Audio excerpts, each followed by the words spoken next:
La meilleure vente de comics de la semaine chez Panini Comics, c'est sans conteste Nemesis Reloaded de Mark Millar et Jorge Jiménez. C'est le comics numéro 1 chez Panini, c'est la meilleure vente et c'est de loin le titre qui a tiré son épingle du jeu et qui s'est retrouvé dans vos mains et maintenant dans vos bibliothèques. Vous avez fait de Nemesis Reloaded le plus gros succès de la semaine.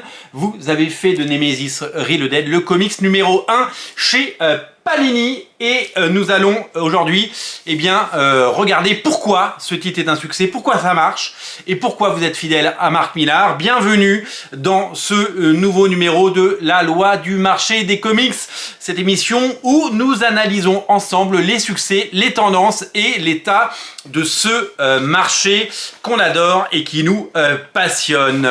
Donc c'était un titre attendu, c'était un titre qui évidemment devait créer la surprise, non pas la surprise mais l'étonnement. C'est un titre de Mark Millar. C'est le numéro 1 des comics chez Panini cette semaine. C'est un événement, ça fait partie des très belles sorties du mois de janvier et ça fait partie des titres que vous avez plébiscités. D'abord, Nemesis est une marque. Il y a déjà eu un premier Nemesis il y a quelques années, hein, le Nemesis de Mark Millar et Steve McNiven qui est sorti en version originale et en version française. La version française est absolument introuvable, la version originale non plus.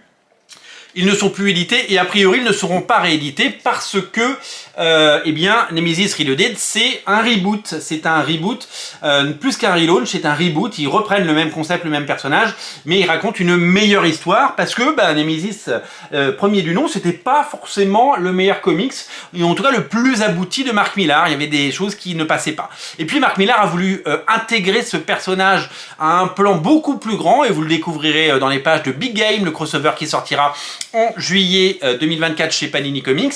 Et donc il a voulu réutiliser ce personnage parce que il l'avait un petit peu sacrifié dans la première histoire et donc il lui a redonné vie mais sous une autre forme. Donc cette histoire a été effacée de l'histoire, de la grande histoire des comics de Mark Millar. Donc ce n'est pas réédité, peut-être que ça le sera comme un trésor ou comme un bonus un jour, mais pour l'heure c'est cette série qu'il faut suivre.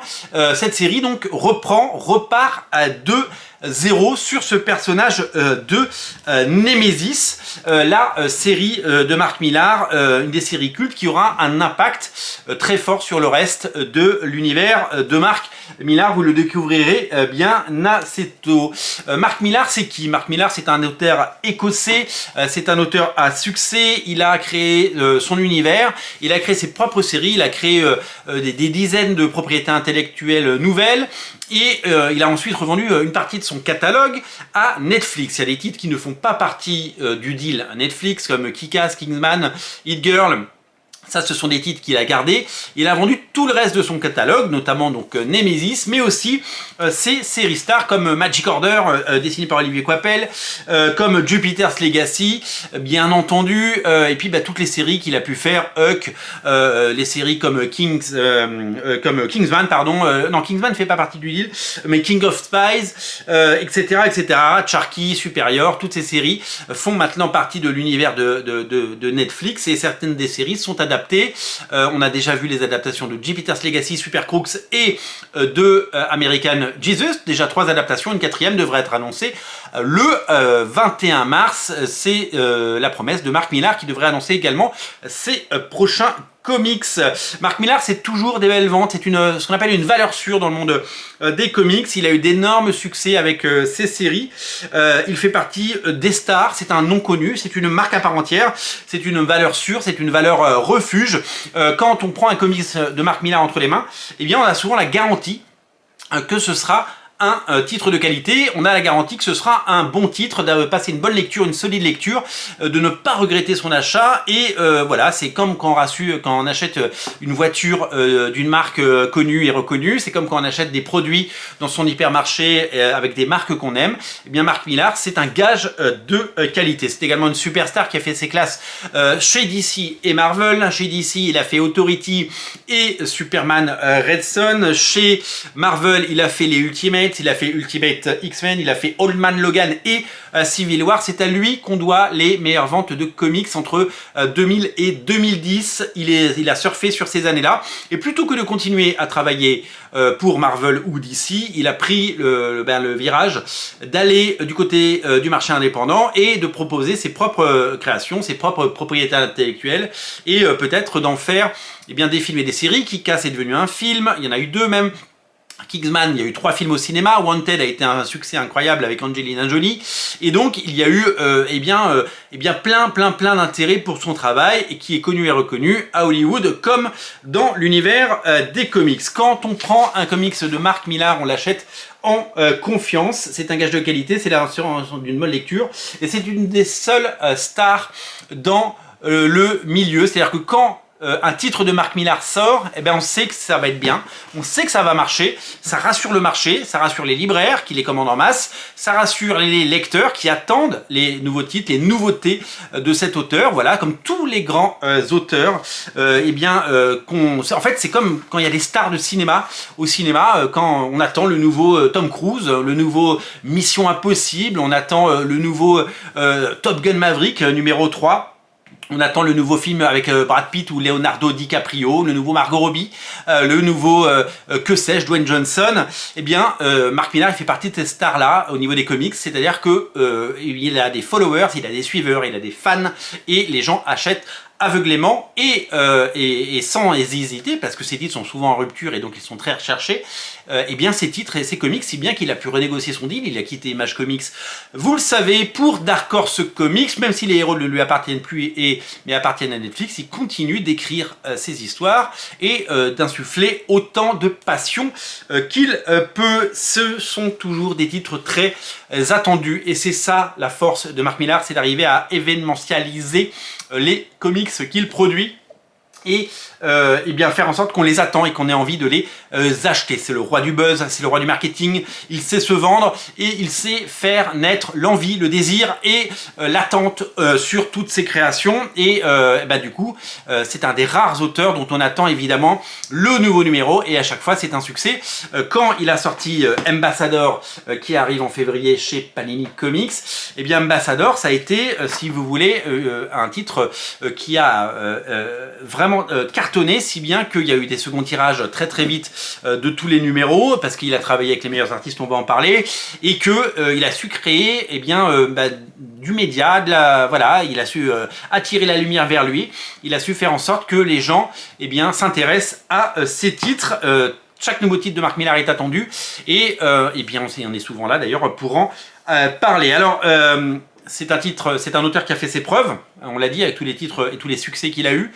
C'est un auteur qui plaît. C'est un auteur qui plaît. Quand les lecteurs achètent du Mark Millar, souvent ils sont contents. Ils sont contents de ce qu'ils achètent, ils le recommandent, ils disent ça c'est génial, ça c'est adoré. Et puis c'est un auteur qui parle à des gens qui n'ont pas forcément lu de comics. Le fait qu'il n'y ait pas toute cette continuité derrière, que vous preniez une série comme Nemesis, une série comme Ambassador, que vous pouvez lire séparément, que ce sont des séries courtes et que ce sont des séries impactantes avec des auteurs que vous aimez, tout ça se sait. Et les auteurs, souvent quand on conseille des comics à des gens qui n'en ont pas lu, c'est très compliqué de conseiller du Batman ou du Spider-Man, parce que certes il y a des très bons titres, mais il y en a tellement. Alors que si vous allez conseiller des titres comme Nemesis ou Ambassador, vous êtes quasiment sûr que la personne à qui vous le conseillez va apprécier. Évidemment, il ne faut pas le conseiller à quelqu'un qui n'aime pas la bande dessinée. Il faut évidemment cibler ses goûts et évidemment lui conseiller. Mais à chaque fois que moi j'ai conseillé du Mark Millar, il y a eu toujours un retour positif, parce que c'est toujours très bien écrit, il y a des très bons concepts, il y a des très bonnes histoires et souvent des très bons dessinateurs. Il a une formule qui marche. Il fait que des mini-séries. Il n'y a pas de série régulière sur 50 numéros, ça n'existe pas. Donc il y a la notion de continuité, vous oubliez. Ce sont des histoires courtes, ce sont des histoires complètes, il y a un début, une fin. Si vous prenez Nemesis Read the Dead, même s'il y a un petit cliffhanger, mais je vous laisse découvrir, il y a un début, un milieu, une fin, et vous avez une histoire complète. Donc dans tout ce qu'il peut faire, même quand ce sont des séries en plusieurs volumes, comme Magic Order, ce sont des histoires complètes. Donc oui, il pourrait faire des séries régulières sur certaines séries. Il pensait le faire sur Magic Order, et il pensait le faire sur sa nouvelle série qui s'appelle Night Club, qui doit se décliner en plusieurs mini-séries. Mais il préfère faire des mini-séries pour événementialiser et pour rendre ces comics disponibles avec des nouveaux numéros 1 et évidemment tout le buzz qui va autour. Toutes ces séries ont un concept fort. Souvent, il prend quelque chose d'existant et il change un tout petit peu, un petit détail pour raconter ce qu'il a à raconter. Il y a toujours un petit twist dans ces histoires. Il part toujours sur un concept fort, c'est-à-dire que le premier épisode de chacune de ces séries, ça démarre très très fort, on se dit mais comment il va arriver à retomber sur ses pattes? Et il y arrive toujours. Quand on regarde les personnages qu'il a créés, on se dit mais ouais c'est ça, c'est des personnages qu'on connaît déjà. Si on prend la série Starlight qu'il a fait avec Goran Parlov, que j'ai adoré, eh ben Starlight, le personnage principal, c'est Flash Gordon, clairement. Quand on prend Sharky, c'est clairement un personnage qui ressemble à Lobo. Quand on prend la série Supérieure de Lénine Franciszuk, que j'ai adoré, c'est clairement le personnage de Shazam. Huck, c'est Superman, enfin c'est Clark Kent à Smallville. Clairement, sa série Impress, que j'adore, de Stuart Timonen, eh ben c'est une sorte de Star Wars / Game of Thrones dans l'espace.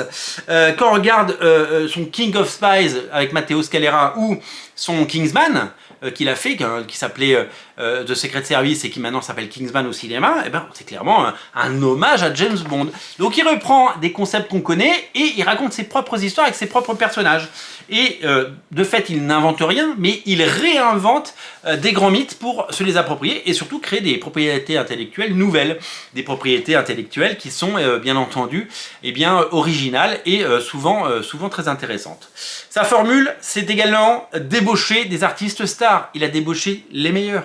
Jorge Jiménez sur Nemesis Reloaded, mais aussi Pepe Larraz sur Big Game qui arrive en version française cet été, Olivier Coipel sur Magic Order bien entendu, Frank Quitely avec qui il a travaillé notamment sur Ambassador, Stuart Timonen sur Impress, Steve McNiven sur la première version de Nemesis, Matteo Scalera par exemple, Lénine Franciszuk, il est allé chercher des nouvelles pousses, les nouvelles stars comme Dick Erwan qui fait le 4e volume de Magic Order, il a même travaillé avec Sean Murphy, rendez-vous compte, sur Chrononaut, la méga star des comics aujourd'hui, c'est Sean Murphy, et ils ont fait une BD ensemble, et ça c'est quand même délirant.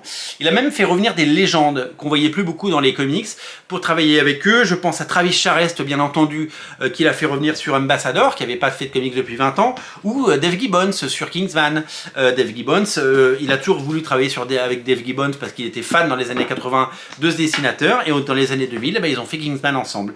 Et ça c'est super chouette. Et dans sa formule, dans sa méthode, si vous voulez, il nourrit des choses très importantes. Il nourrit le côté événementiel. Chaque nouvelle série doit être un événement. Il faut pouvoir en parler sur les sites spécialisés de comics, dans la presse, et pouvoir toucher évidemment peut-être la presse cinéma, puisque vous le savez, certaines de ces séries seront adaptées sur Netflix. Il faut également mettre en scène la rareté, parce que Mark Millar se fait rare. Là, il a sorti pas mal de choses en 2023 qui arrivent en 2024 en France, mais il s'était fait un peu plus rare, donc il y a eu un manque. On attendait le retour de Mark Millar et on l'attendait au sommet, et il n'a évidemment déçu personne. En fait, c'est comme quand vous faites 3 Marvel par an, les gens ils se lassent. Si vous faites un Batman tous les 4 ans, les gens ils vont voir Batman parce qu'ils ont envie de voir le personnage. S'il y avait 4 films de Batman par an, je pense que les gens se lasseraient, et je pense que ce serait trop si on mange tout le temps la même chose. À un moment, ça nous écœure et ça nous fait moins envie. C'est un brillant communicant, Mark Millar, vous le savez, et il est très fort également dans sa formule et dans sa méthode pour créer le buzz. C'est le meilleur VRP des comics, c'est le meilleur vendeur de lui-même. À chaque nouvelle série qu'il sort, il met partout, c'est la meilleure série, c'est le meilleur artiste, c'est le machin. Il reprend les codes du sport, il reprend les codes du cinéma. Vous savez, au cinéma, quand y a un deuxième film qui arrive, là on l'a vu avec Les Trois Mousquetaires, il y a eu Les Trois Mousquetaires qui a cartonné, il a fait plus de 3 millions d'entrées, il y a le 2 qui sort, et sur les médias on disait mais pourquoi il faut aller voir ce film, pourquoi retourner 6 mois après voir la suite des Mousquetaires? Et les acteurs ils utilisaient cette formule que tout le monde connaît, parce que le 2 il est meilleur que le premier, il est encore meilleur, vous avez adoré le premier, vous allez surkiffer le deuxième.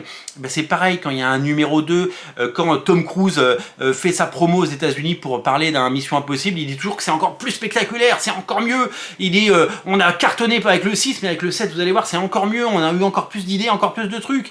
Et en fait les acteurs ont tendance à laisser de côté ce qu'ils ont fait avant pour dire c'est toujours mieux, parce que de toute façon dans les médias il faut toujours dire que c'est mieux, ils vont pas vous dire c'est un peu moins bien. Et Mark Millar il fait pareil avec les comics. Il y a des très bons titres de Mark Millar, il y en a des un peu moins bons, mais la plupart du temps c'est quand même super chouette. Et donc lui il est très fort parce qu'il fait la même chose, il applique la même méthode, il dit tout le temps, ben ça c'est le meilleur artiste, c'est la meilleure série, il faut l'acheter, et donc il crée le buzz, et du coup on se rue en boutique le premier jour quand ça sort en VO, parce qu'il crée la rupture, et parce qu'il faut que les bouquins ne soient introuvables, parce qu'il faut que les gens deviennent fous, et il est très très fort pour ça, il a toujours su se vendre, il a toujours été très bon avec ça. Et puis bah, voilà, c'est un excellent communicant, et puis bah, c'est surtout un très bon auteur, il écrit des comics de qualité, il a toujours des pitchs intéressants, il a toujours des twists et des cliffhangers hyper intéressants, et on est rarement déçu parce qu'on lit de Mark Millar. Et donc, comme je le disais en préambule de cette vidéo, c'est une valeur sûre. Alors, on dit souvent qu'il n'y a pas de recette au succès. Quand on parle de cinéma, vous savez, ah, si on connaissait la recette du succès, ah, si on savait la recette du succès. Ben, honnêtement, Mark Millar, il a trouvé la recette du succès. Il fait des séries courtes, il fait fi de la continuité, il prend les meilleurs artistes, il événementialise, il fait le buzz sur Internet, il fait le buzz dans les médias. Il a trouvé la recette. Je veux dire, si vous appliquiez, je veux dire, vous sortez un Spider-Man tous les mois par Zeb Wells, John Romita Jr. et toute cette pléiade de dessinateurs et de McGuinness. L'histoire, elle n'est pas folle, les dessinateurs, il n'y a pas vraiment de... Il n'y a pas vraiment d'événement parce que bah, c'est le retour d'Ed McGuinness, c'est le retour de John Romita Jr. Il est où l'événement? Elle est où la nouveauté? Elle est où la fraîcheur? Par contre, quand Marvel fait Ultimate X-Men, Ultimate Spider-Man avec Jonathan Hickman et Marco Checchetto, et que d'un coup ils font un événement parce que c'est un nouveau numéro 1, que c'est un relaunch, ben là les gens ils y vont. Vous voyez, donc là il y a de l'événement. Donc en gros, bah, je l'ai déjà dit, hein, chez Marvel, si au lieu de produire des séries au kilomètre, eh bien, ils sortaient des séries événementielles avec des grands noms, avec des grandes stars, s'ils faisaient revenir des stars, s'ils faisaient revenir Jim Lee sur les X-Men, Olivier Coipel sur les X-Men, s'ils remettaient des super stars, Dick Irwan, pourquoi il ferait pas, qui est une jeune pousse et une nouvelle star, si on le mettait sur Spider-Man, pour des mini-séries en 6 parties, qui ferait après un bel album. Là, Nemesis, vous voulez lire Nemesis, vous prenez ça, vous n'avez pas à prendre 10 albums, vous prenez ça, c'est Nemesis, c'est le tome 1, c'est le seul, il n'y en a qu'un. Vous le prenez, vous êtes sûr que c'est bien, parce que Mark Millar, il est là pour vous rassurer, il sait que c'est bon. Donc si Marvel payait les gens, et si Marvel mettait du budget pour faire revenir des auteurs, des Rick Remender, des Ed Brubaker, des Mark Millar, des Brian Kevogan, s'ils les payaient pour écrire des histoires, s'ils leur donnaient des droits, et s'ils réembauchaient les meilleurs dessinateurs qui ne bossent plus depuis des années chez Marvel, eh bien ça donnerait ça. Donc on dit qu'il n'y a pas de recette au succès, ben si, elle est là, la recette du succès, elle est là, parce que tous les ingrédients dont j'ai parlé, ils sont mis dans ce comics, et Mark Millar, il applique cette méthode à chaque fois, et à chaque fois ça marche. Donc tant mieux, il a raison, et je pense que si DC et Marvel s'inspiraient du succès de Mark Millar, eh bien peut-être qu'il y aurait beaucoup plus de lecteurs, qu'on ne serait pas à moins de 37% sur l'année 2023. En gros, Mark Millar, il donne aux ses lecteurs ce qu'ils veulent. Les gens, ils veulent de la qualité, ils veulent des bonnes histoires, ils veulent de beaux dessins. Mark Millar, il nous donne ce qu'on veut, il nous donne ce qu'on recherche. C'est un fanboy, Mark Millar. Il aime les comics depuis qu'il a 9 ans, il aime les comics et il a envie de proposer les meilleurs comics comme Tom Cruise. On peut critiquer Tom Cruise, mais Tom Cruise, il se met à la place du spectateur. Quand il nous offre Mission Impossible Dead Reckoning, eh ben, le film n'a pas marché comme il aurait dû au cinéma, au box-office, mais il était, enfin moi c'était pour moi, c'est le film d'action de l'année 2023. J'ai passé 2 heures au paradis avec ce film, quoi. J'étais accroché à mon siège pendant 2 heures, c'était exceptionnel.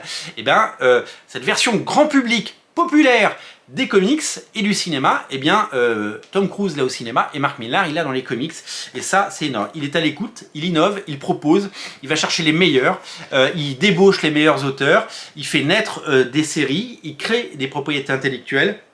Et je pense que c'est un exemple à suivre. Donc, dans ce monde, dans ce vaste monde dans lequel eh bien, les comics ont du mal à exister, que ce soit en librairie, que ce soit dans les rayons et que ce soit dans tous les comic shops de France et de Navarre, eh bien Mark Millar, il tire son épingle du jeu. Et grâce à lui, eh bien, Nemesis Reloaded est le plus gros succès de Panini cette semaine. C'est la meilleure vente dans le top des ventes de comics de la semaine. C'est Nemesis Reloaded qui sort la tête de l'eau parce que il aligne toutes ses qualités et parce qu'il a mis en pratique l'ensemble des choses que j'ai citées dans ma vidéo. Et je pense qu'il faudrait que les éditeurs s'en inspirent parce que véritablement c'est la clé du succès et ça fait venir les gens en boutique et ça crée de l'événement et il se passe quelque chose et en plus vous allez kiffer. Pourquoi vous allez kiffer? Parce que d'abord c'est le retour de Nemesis et que le dessinateur de Batman, Jorge Jiménez, s'attaque à la légende Nemesis et que graphiquement, vous allez le découvrir, c'est tout simplement époustouflant. Vous allez en prendre absolument plein les yeux, c'est vraiment génialissime. Et puis, vous allez voir, il y a un twist à la fin, il y a un cliffhanger de malade, vous allez voir le retour de personnages et c'est un peu le prequel de ce que sera Big Game dans quelques mois et c'est une série qui est un petit peu liée aussi à Ambassador qui sort ce mois-ci. Mark Millar arrive à unifier son univers pour le rendre encore plus fou et encore plus dingue. Vous avez le cerveau qui va exploser à la fin de Nemesis.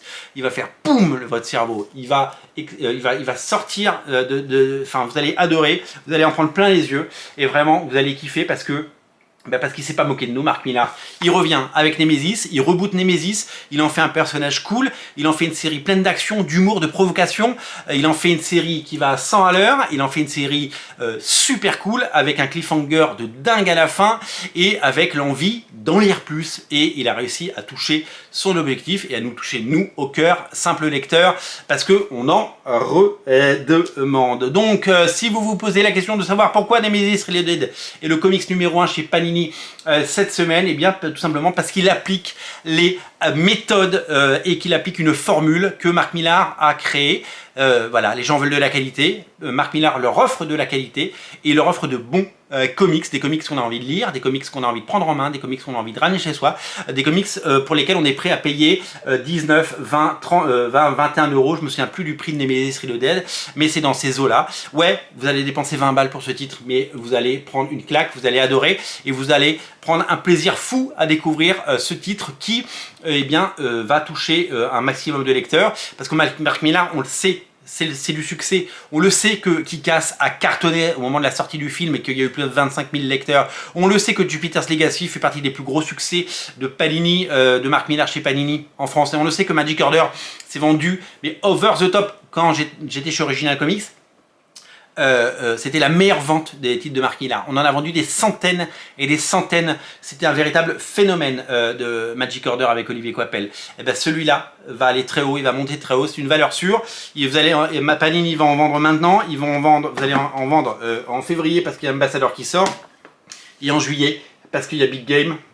Et que l'histoire ne fait que commencer et que toutes les séries qui vont sortir de Mark Millar, eh bien, vont toutes cartonner les unes après les autres parce que ça va être génial et que cette formule marche à fond et qu'on a envie d'acheter ces titres et on a envie de les lire et quand on les lit on n'est pas déçu. La qualité au rendez-vous, la qualité paye.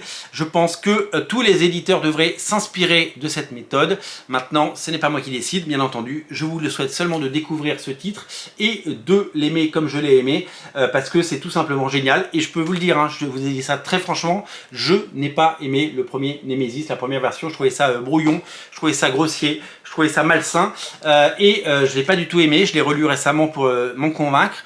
La deuxième version est bien meilleure, il a corrigé ses erreurs, il repart sur un nouveau concept et Nemesis va continuer sa belle vie puisqu'une série Nemesis est prévue aux États-Unis chez Dark Horse au mois d'avril si je ne me trompe pas et devrait arriver en France, je l'espère, d'ici la fin de l'année, une nouvelle série Nemesis en préparation chez Mark Millar. Merci d'avoir suivi cette émission, on se reparle très bientôt les amis, salut.